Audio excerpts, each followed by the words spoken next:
Hai, salam sejahtera. Saya Desmond Leong, anak Uyang. Hari ini akan membentangkan laporan projek akhir bagi kursus pengangkutan bandar LMCP 2502 yang bertajuk Perancangan Pengangkutan di Pekan Kapit, Sarawak yang merupakan tempat asal saya sendiri. Terdapat 4 komponen bagi tugasan akhir ini. Yang pertama ialah masalah pengangkutan, yang kedua ialah polisi pengangkutan, ketiga perancangan jangka pendek dalam masa 3 tahun dan perancangan jangka panjang sehingga 30 tahun. Gambar raja ini menunjukkan kawasan Pekan Kapit dan juga kedudukan serta posisi Pekan Kapit jika dilihat dari seluruh peta negeri Sarawak. Bahagian Kapit merupakan bahagian ketujuh daripada 11 buah bahagian pentadbiran di Sarawak, dan bancian pada tahun 2010 mendapati bahawa seramai 99,833 orang penduduk. Oleh itu, terdapat beberapa masalah pengangkutan yang dihadapi oleh Pekan Kapit kerana ia merupakan sebuah kawasan yang pesat membangun. Antara masalah yang dihadapi ialah pertama, kekurangan sistem pengangkutan awam yang efisien, kedua, keadaan jalan raya yang sempit, tidak cukup menampung jumlah kenderaan dan tidak diselenggara dengan baik. Yang ketiga, kekurangan tempat letak kenderaan di pusat bandar.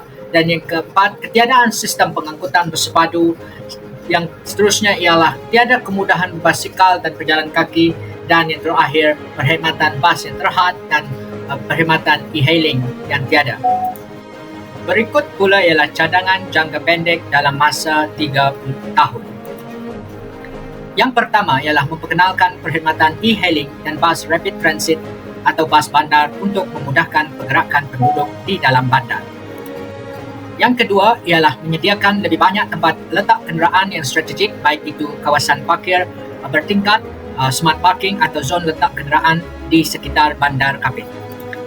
Cadangan yang berikutnya ialah membina laluan khas bagi pejalan kaki dan penunggang basikal yang selamat dan selesa bagi menyokong usaha untuk menggalakkan pengangkutan aktif dalam kalangan penduduk.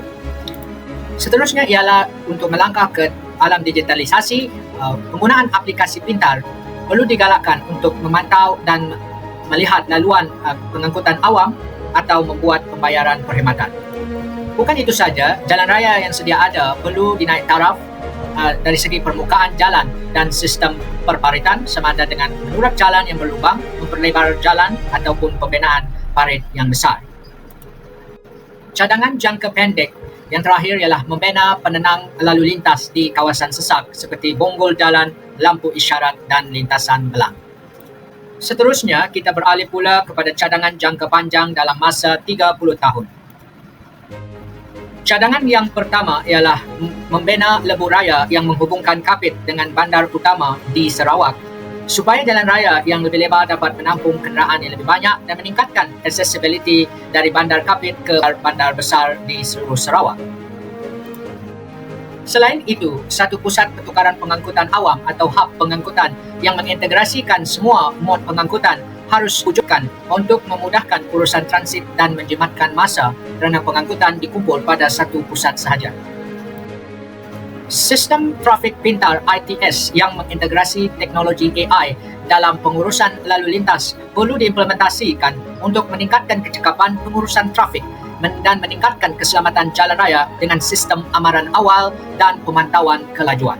Pengangkutan berel seperti MRT dan LRT juga dapat menyokong perancangan bandar dalam jangka masa panjang yang lebih sistematik. Ia juga menggalakkan penggunaan pengangkutan awam untuk mengurangkan kesesakan lalu lintas. Kenderaan berkuasa hidrogen dan elektrik harus digalakkan penggunaannya kerana ia lebih mesra alam seperti mana yang digunakan di Sarawak, sebagai contohnya ART dan bas hidrogen yang menggunakan tenaga boleh diperbaharui dan mengurangkan pelepasan gas karbon. Selain itu, laluan alternatif dan jalan bertingkat juga harus diperbanyakkan supaya dapat meningkatkan keselamatan jalan raya kerana ia mengasingkan laluan kenderaan dari persimpangan yang sibuk. Dan juga kita dapat memaksimumkan penggunaan ruang tanah di kawasan bandar yang semakin padat. Kesimpulannya, perancangan pengangkutan di bandar perlu bersifat menyeluruh bagi menangani isu akses terhad, kesesakan dan kekurangan pengangkutan awam. Namun begitu, masa dan juga kos yang tinggi amat dituntut bagi merealisasikan perancangan sebuah sistem pengangkutan.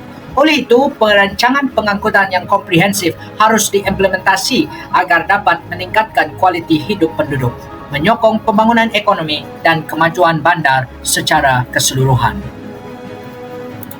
Sekian saja pembentangan untuk hari ini. Terima kasih.